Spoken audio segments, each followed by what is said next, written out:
Continuamos Original TV con Darío Medrano, como siempre aquí, señores, ofreciéndoles a ustedes lo más importante, las informaciones, las noticias, los análisis. Hoy contamos con la presencia del amigo Juan Carlos Espinal, gran analista político, economista, un hombre de los medios de comunicación y que hace mucha opinión pública, tanto aquí en los medios de comunicación de masa, también en las redes sociales, en las plataformas. Buenas tardes, Juan Carlos, ¿cómo estás?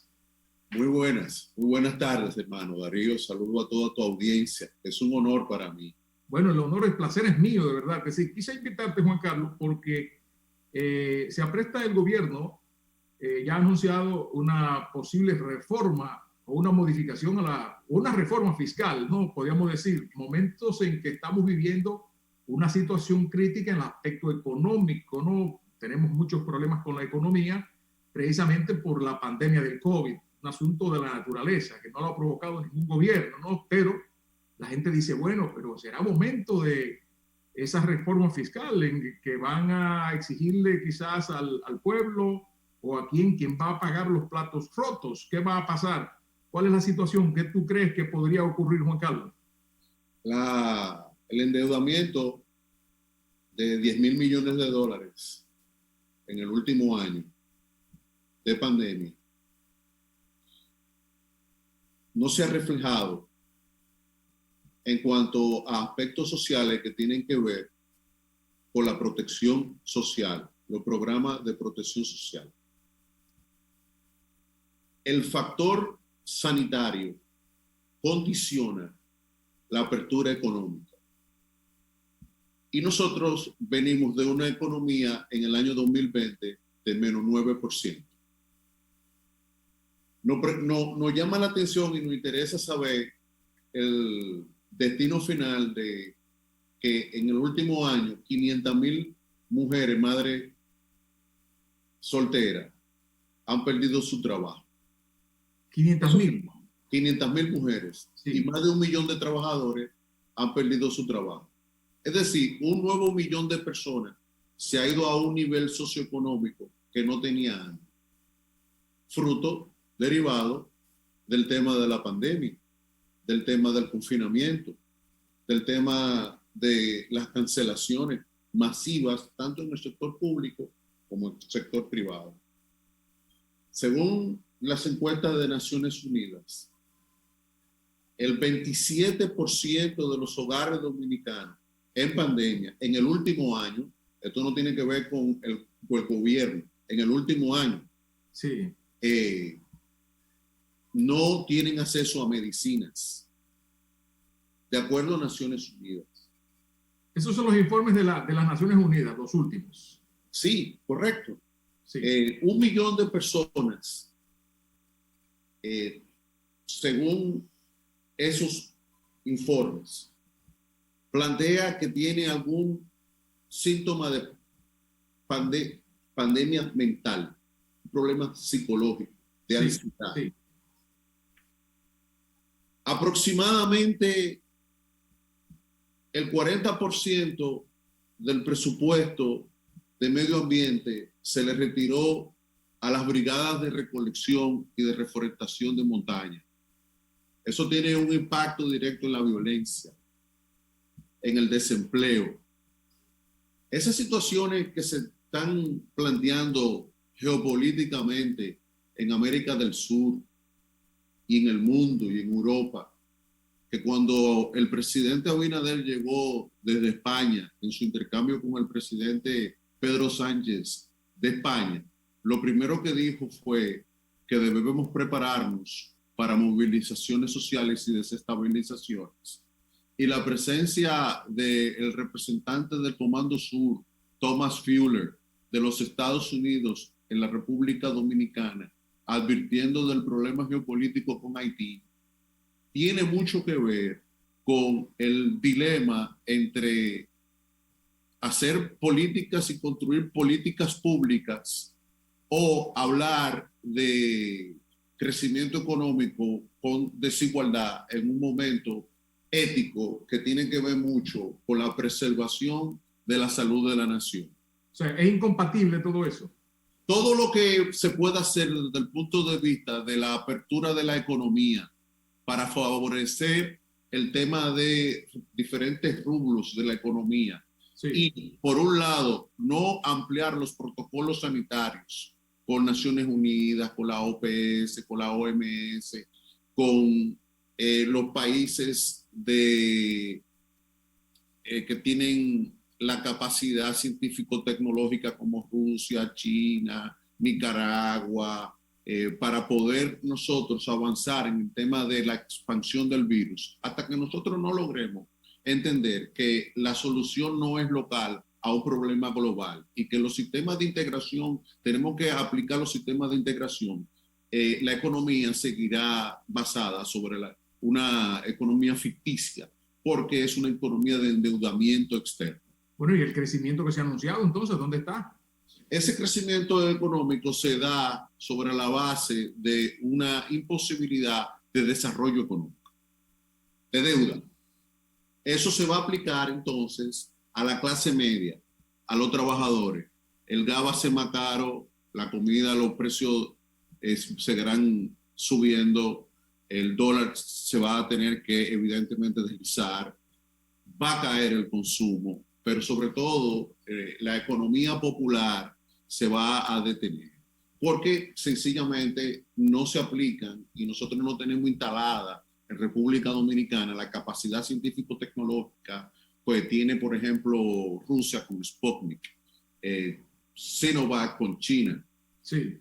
Las 5 vacunales de Cuba, por ejemplo, sí. La disciplina social de Nicaragua, la capacidad económica para con los fletes, Israel, por ejemplo. Los fletes ahora sí cuestan 5 veces de transportaciones por el hecho de la intermediación. Entonces, nosotros tenemos que observar el proceso que está sucediendo en Colombia, lo que está sucediendo en Ecuador, lo que está sucediendo en los países que tienen economías similares a nosotros, que han tenido éxito para detener la expansión del virus, porque sin la posibilidad de sanar a la población, no va a haber crecimiento económico, porque todo eso va a ser entonces bajo la medida de un alto endeudamiento y más castigo a la población. Entonces el remedio puede ser peor que la enfermedad, porque si tú me dices que el endeudamiento está y que la modificación o la reforma fiscal va a ser en contra de los pobres porque el gobierno dice que van a pagar los ricos. En este caso no van a pagar los ricos, van a pagar los pobres. Entonces la pandemia, vamos a tener doble pandemia. Lo que ocurre es, Darío, es que el presupuesto está violando la ley de estrategia y de desarrollo de la nación. Es decir, se supone que con esa presión tributaria de un 12% al año 2021, cuando debería ser 22%, no se va a poder subsidiar la deuda. Entre 1996 y 2000, entre 2004 y 2020, hubo crecimiento económico, pero fue que se pudo de alguna manera financiar la deuda, pero sin castigar a los sectores productivos y sin castigar a las pymes. El 52% de las pymes en pandemia ha quebrado. Entonces, cerca de 1 millón de dominicanos va a perder su seguro médico y nunca lo va a poder retener. Los fondos de pensiones están en manos del sector privado y de los bancos. Entonces, no hay una manera de cómo, así como se subsidia a los bancos, así como el Estado hace exenciones tributarias a los sectores más ricos del país, no existe en compensación a la situación de la pandemia la posibilidad de que la clase media y los trabajadores puedan tener acceso a mayores bienes y servicios, consumo, mejor medicina. Fíjate cómo restringen el hecho de las PCR. Eso tiene una implicación de privatización, sí, claro, de la distribución, claro, de la crisis sanitaria. Entonces, esas medidas, esas reformas son en realidad contrarreforma para ellos poder tener mayores evaluaciones dentro de la clasificación de endeudamiento para seguir endeudándose. porque el país no está en condiciones con esa presión tributaria que se paga, con la evasión del 60% del impuesto sobre la renta, con la evasión del 45% del ITEVI. No se puede entonces hablar en la República Dominicana de una lucha de justicia social y contra la corrupción. ¿Quiénes evaden el impuesto sobre la renta y quiénes evaden el ITEVIS? Los que más ganan, los que más ganan. Los ricos. No, yo estoy hablando de los que más ganan. El rubro que más gana. Sí. Entonces, la República Dominicana se pretende hacer una contrarreforma económica sobre la base de que en el último año se han tomado 10.000 millones de dólares, Darío, y lo que se ha hecho realmente es la pavimentación de una carretera de 6.2 kilómetros turística, con vocación turística en Samaná. Y sin embargo, hoy descubrimos que en los programas sociales de la presidencia aparece una corrupción de 294 millones de dólares. En ese sentido, si se subsidia a los más poderosos, a los industriales, también tiene que existir la posibilidad de que durante un año las pymes pagan TCS, pagan DGI, pagan todo lo que tiene que, de alguna manera, ser impuesto. Entonces, el que es mupero durante todo este año se ha tenido que pagar impuestos, entonces sin producir. Entonces yo pienso que esa reforma o contrarreforma económica tiene que tener muy pendiente ese sector de la población pyme, de los micro y medianos productores de montaña, que no tienen financiamiento, que no tienen la capacidad económica de poder tener mercados en pandemia. Y en lugar de ejecutar los programas de importación que está haciendo el Ministerio de Agricultura para encarecer entonces los costos de los supermercados, de los mercados populares, entonces se quiere venir con la idea de una contrarreforma progresiva o una reforma que sea impositiva. No, eso lo va a pagar la clase media y los trabajadores con bajo salario. Y entonces los patronos diciendo que hay que disminuir la plusvalía de los trabajadores y los dueños de los bancos con los fondos de pensiones, de los ahorros de los trabajadores, usándolo en COVID y durante todos estos procesos en temas que tienen que ver instrumentos de inversión de turismo. Eso es un crimen social. Eso es un problema. Sí, tú me estás pintando una situación que es una bomba de tiempo prácticamente. Pero es que es así.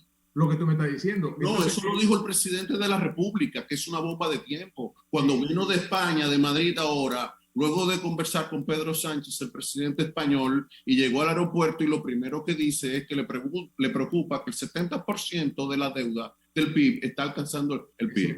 Entonces, eso tiene que implicar un riesgo del sector financiero, porque nadie que sea inteligente se va a poner a colocar bonos o hacer inversiones de ningún tipo, ninguna inversión de más de 5 millones de dólares en la República Dominicana. Nadie que esté loco lo va a hacer. Porque hay primero un tema de que hay una militarización del país. Sí. Y eso contribuye a un alto nivel de inseguridad jurídica. Porque ningún inversionista que tú le digas que un país está cerrado, que está militarizado y que el ejército está en la calle, de que para proteger a la población, porque la población es indisciplinada, cuando lo que en realidad de todo eso, lo que se está haciendo eso, una medida de contención social para que no haya saqueo y movilizaciones, porque no hay un sentido de interés de favorecer a la clase media y a los trabajadores, que son los que realmente sostienen la economía de todos esos ricos y todos esos productores. ¿Y no sería más fácil, Juan Carlos, que el gobierno eficientice el cobro del ITEVIS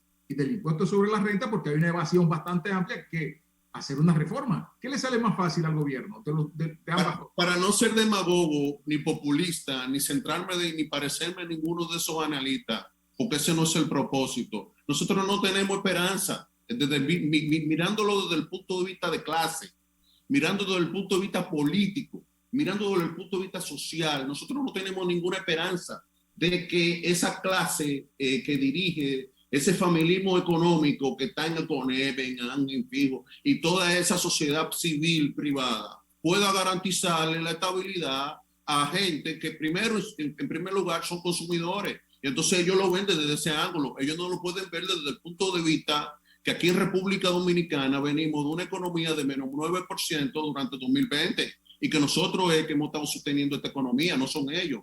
¿Sobre la base de qué? De los impuestos que estamos pagando. Y entonces, ¿por qué si hay excepciones tributarias para un sector, si hay privilegios para un sector, subsidio de combustible, por qué a la pyme y a la clase media no se le subsidia y se hace como lo está haciendo ahora los alemanes y como están haciendo los ingleses y como están haciendo los yanquis y como están haciendo los chinos, que están subsidiando a la pequeña, a la mediana y la industria? ¿Tú sabes por qué? Porque lo que le viene a la República Dominicana y a la clase media un garrotazo, es un paquetazo de sí, sin dudas. Bueno, entonces, y entonces hay una situación, ok. ¿Usted cree, Juan Carlos, que podría ese proyecto de reforma ser aprobado en el Congreso? Porque el gobierno no tiene, el presidente, el partido en el gobierno no tiene la mayoría en la Cámara de Diputados que pueda aprobar eso de manera tajante. Ahí están los diputados de la oposición, los diputados del PLD, están los diputados de la Fuerza del Pueblo y todos sus aliados, que entonces el gobierno no tiene mayoría en la Cámara de Diputados, aún sí en el Senado sí la tiene, pero en la Cámara de Diputados no la tiene. ¿Qué podría pasar entonces? Cuando todo el mundo sabe en la República Dominicana cuáles fueron las condiciones políticas que el 5 de julio se dieron para que el gobierno del Partido Revolucionario Moderno y el presidente Abinader llegara al poder. Todo el mundo sabe que aquí hay una base social que tiene que ser consensuada y que la representatividad en el Congreso no explica una mayoría política en función real. Entonces, ese Congreso, el Poder Legislativo en primer lugar, ha estado en connivencia con el Poder Legislativo, con el Poder Ejecutivo, para aprobar todos los 10.000 millones de dólares y para confinar a más de 10 millones de dominicanos sobre la base de políticas cerradas en función de que los niveles de hambruna, de alimentos, el 20% de la población está diciendo que no tiene ahorro para seguir sustentando las políticas privatizadoras del gobierno. Porque lo que plantea el gobierno del presidente Luis Abinader es privatizar las instituciones públicas que tienen facilidad y con una aplanadora en las instituciones públicas en medio de la pandemia. Esa gente ni son PLDistas, ni son reformistas, ni son de la Fuerza del Pueblo. Esa gente son dominicanos que se está buscando su vida, que está trabajando. Entonces, tú no puedes venir, entonces, en medio de la pandemia, decir que el sector privado va a tener el monopolio de la PCR. Eso es una cuestión incoherente en función de lo que está realmente sucediendo abajo, en el parque atrás, en la cañada, en las haciendas de montaña. Entonces, aquí hay una situación que se está presentando que es muy difícil, porque él no la va a poder pasar mecánicamente. Si la pasa mecánicamente, ¿cómo la va a aplicar? Sí. Se le va a caer el consumo porque el gobierno no va a tener credibilidad y ese Congreso no tiene buena imagen. Entonces ellos son partícipes de todo lo que aquí pueda suceder en función de la estabilidad, porque es que en la República Dominicana nadie va a invertir con los guardias en la calle. No es verdad. Algunos analistas, Juan Carlos, dicen que la premura del gobierno, sobre todo el presidente de la República, en someter ese proyecto de reforma fiscal ahora, es porque quiere hacerlo ahora porque las elecciones son en 3 años. O sea, si la deja para luego, se le acerca mucho de las elecciones y eso le podría enturbiar, le podría empañar sus aspiraciones de repostularse por un nuevo mandato. ¿Sería cierto eso? Yo no creo, porque los factores, los factores reales, la realidad te lleva a la razón. Yo no creo que el presidente de la República esté tratando de condicionar la situación para crear una crisis, porque eso es de manicomio. Bueno, pero él tiene derecho a reelegirse, aunque su partido... Pero eso no es importante. Eso no es importante en este momento. Es un problema ético. Es decir, Donald Trump dijo que iba a hacer el muro en Estados Unidos y dijo que en el mismo acto que anunció el muro, anunció la reelección. Eso le dijo Donald Trump a los trabajadores y a la clase media gringa, a los norteamericanos. Y ni se religió y ni hizo el muro. Porque aquí hay un problema ético en la pandemia. Y la gente no quiere entender que el mundo cambió y que el mundo se está revolucionando. y que lo que está pasando en Ecuador, lo que está pasando en Venezuela, lo que está pasando en Cuba, lo que está pasando en el propio Estados Unidos con el Black Matter y todo ese ascenso de una nueva sociedad que de trabajadores, porque lo que tú estás observando es que el Banco Central de la República Dominicana dice que aquí hay crecimiento económico, pero hombre de Dios, pero hay 1 millón de personas que han perdido los trabajos, que están en la pobreza, politizando la economía. Entonces aquí hay un problema ético. A la población no le importa, no le preocupa si fulano está aspirando en esta situación o si el presidente quiere ser, reelegir su... Eso es un problema político que a nosotros, a la población, no nos preocupa, no nos interesa, porque la población lo que quiere es salir de esta crisis. Mira, en medio de esta situación crítica por la pandemia y sobre todo la otra pandemia que yo le llamo, que es la situación económica que está, el estado de miseria que el país va a vivir, porque todavía no hemos llegado a lo peor, viene lo peor, que es la miseria. La gente critica, a veces dice, bueno, pero que el gobierno no debió o no debería de eliminar los programas sociales, fase 1, fase 2, qué sé yo, pero que el gobierno tampoco puede sostener eso, es insostenible. El gobierno no tiene a qué echarle manos, porque de verdad que lo poco que hay lo está invirtiendo, dicen ellos, en proyectos beneficiosos de manera directa a la población. ¿Cómo es eso? Explícame eso. Puede tomar toda cualquier y otra medida que entienda. El gobierno puede hacer lo que entienda en materia económica, en materia política y en materia social, y no va a poder resolver la crisis desde el punto de vista local. Nosotros, la República Dominicana, no tiene la capacidad científico-tecnológica instalada en el sistema sanitario de salud pública, ni siquiera en el sistema de prevención rural, para poder detener la expansión del virus. Y en lugar de aperturar la economía, nosotros tenemos que aperturar el turismo de salud con Cuba. Nosotros tenemos que iniciar un puente sanitario con integración con los países como la CELAC, con organismos como la CELAC, con los países del sur, abrir esa economía china y aperturarle para que inviertan los alemanes, los chinos, los gringos, quien sea, aquí en materia científica y tecnológica para poder nosotros superar la crisis. Porque mientras Cuba ya está anunciando que va a vacunar los 6 millones los primeros 6 millones, nosotros vamos por 1/3. Y es gracias a... No, vamos a tener 1/3 porque precisamente esta semana llegaron unos... Pero gracias a China, no a la puerta. Claro. Gracias a China. Entonces, si China te está diciendo que te puede suplir la vacuna, significa que te puede suplir 5G. Significa que te puede financiar la fibra óptica, significa que te puede subsidiar el tema del almacén. Espérate, esto es importantísimo, esto es vital, esto es lo que está oteando ahí dentro de esa lucha política comercial en el Caribe, de ese mercado de cerca de 70 billones de dólares que significa la República Dominicana. Entonces, los norteamericanos, nosotros no podemos, los clase media y los trabajadores, seguir comprándole a Texaco o a Exxon Oil a los precios que ellos quieran a través de los mercados de Texas, cuando nosotros podemos comprar petróleo venezolano y gasolina refinada en Venezuela. Esto no es un problema ideológico, líder. Esto es un problema económico, es un problema ético. Si Cuba tiene 5 vacunales y tiene las brigadas médicas Henry Revid, que están tratando de ser el premio Nobel, están dentro de lo que están considerados dentro del premio Nobel de la Paz, están 90 millas de mar Caribe. Nosotros tenemos que hablar con los comunistas cubanos porque son ellos los que tienen la solución. Bueno, con el que nos convenga, con el que nos convenga. Lo que nos convenga. Exacto. Mira Haití, que tiene un control de la pandemia y todo el mundo sorprendido.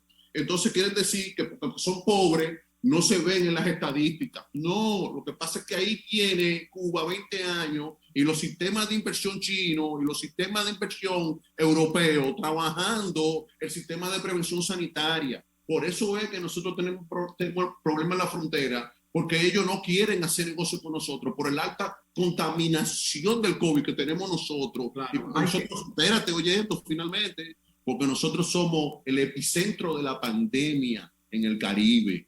Esa es la realidad que se quiere ocultar a través de los medios de comunicación y los informes del Banco Central. Aquí hay una realidad que es el parte atrás y que es la clase media para abajo. El que está bien, como tú, por ejemplo, Ajá. así, sí, porque tú sabes lo que yo te estoy hablando, otro análisis que no es un análisis. Bueno, entonces tú tienes que pensar en que esa reforma económica que va a hacer el presidente Abinader es para pagar los 10 mil millones de dólares que acaba de coger prestado. Pero mira, ok, vamos a suponer. Va a subir la luz, va a subir la luz. Sí, yo supongo que sí, va a subir. Va a subir la luz, va a subir el gas, va a subir el arroz, el huevo, el pollo, la leche, los pampers. ¿Tú entiendes? Tú no ves los empresarios de la educación tratando de aliarse con el Burger King para abrir que clase en un Burger King. Porque están quebrados. El gobierno dice, no se preocupen, que esa reforma fiscal, ese paquetico no lo van a pagar los pobres. ¿Se le puede creer? Sí, lo digo el gobierno.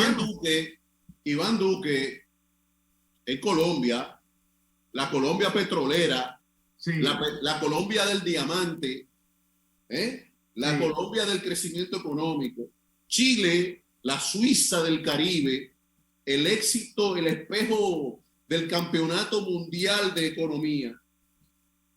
Hay una revolución social ahí metida. En Chile. Entonces, eso es el espejo de nuestro gobierno, de nuestra sociedad, para ver lo que está pasando en Puerto Príncipe en este momento, donde tú tienes enfrentado tiro a tiro a gente que quiere que el presidente de Haití se vaya porque quiere quedarse a la mala. Y aquí titulan que tigres secuestran a fulano, cuando es que el mundo está en revolución, convulso, porque se cansó del crecimiento económico sin desarrollo económico. De ese discurso, se cansó de que la privatización de la situación pública y de las riquezas naturales iba a generar un crecimiento económico y el crecimiento económico iba a derramar y que ese derrame iba a llegar a todos. Entonces ya eso es lo que pasa, que cuando tú ves en Washington que el presidente Joe Biden se tiene que juramentar con 25,000 soldados de la Guardia Nacional rodeándolo, porque una semana antes el presidente anterior iba a dar un contragolpe.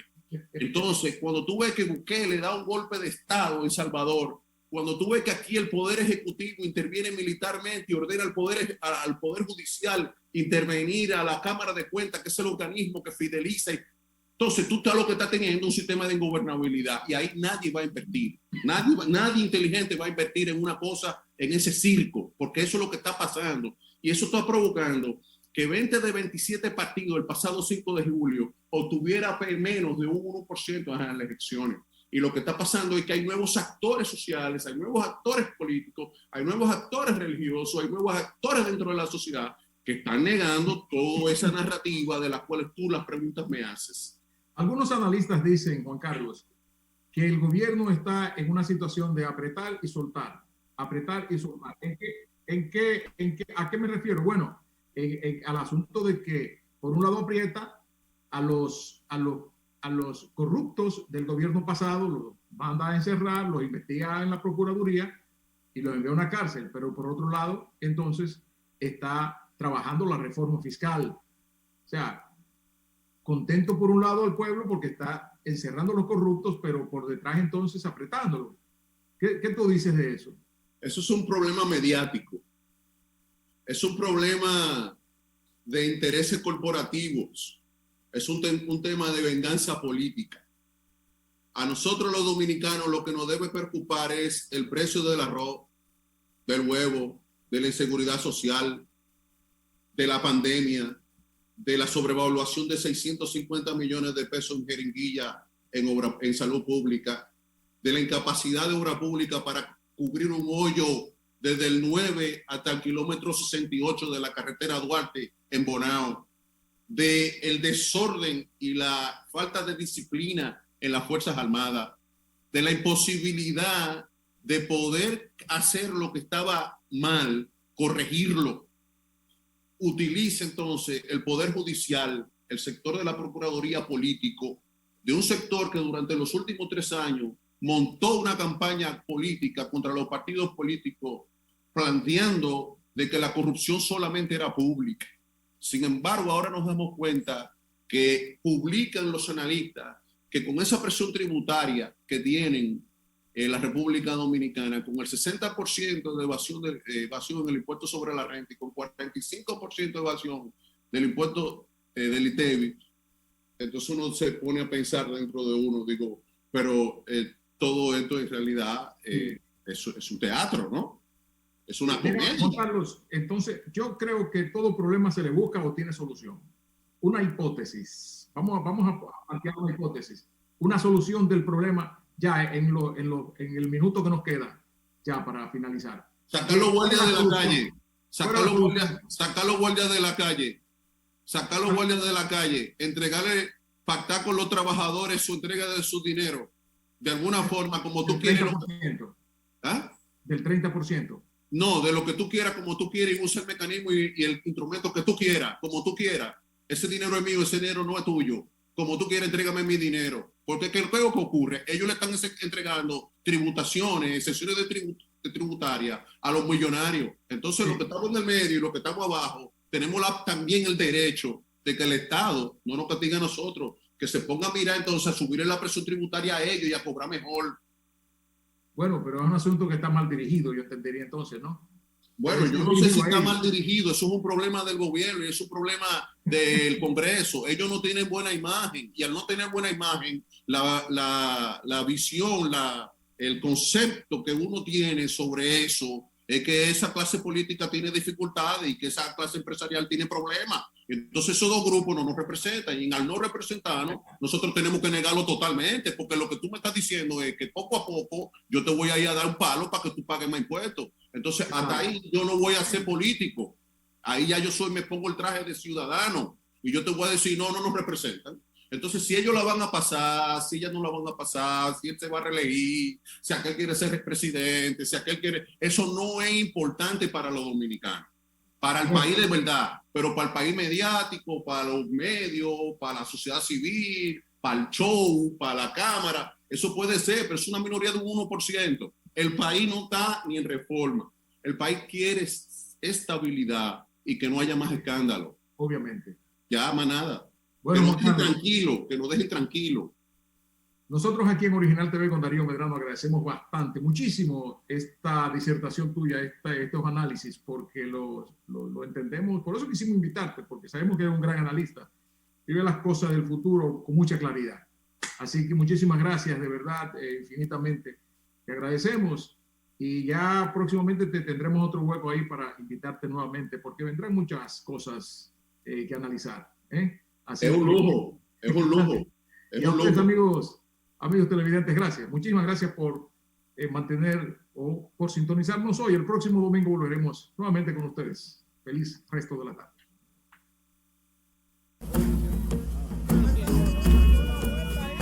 Agua negra del vertedero.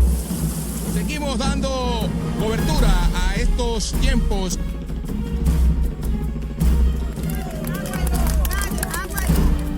La plazoleta La Trinitaria se cae a pedazos. Un sector totalmente olvidado por las autoridades, reportando las noticias en el mismo lugar donde ocurren.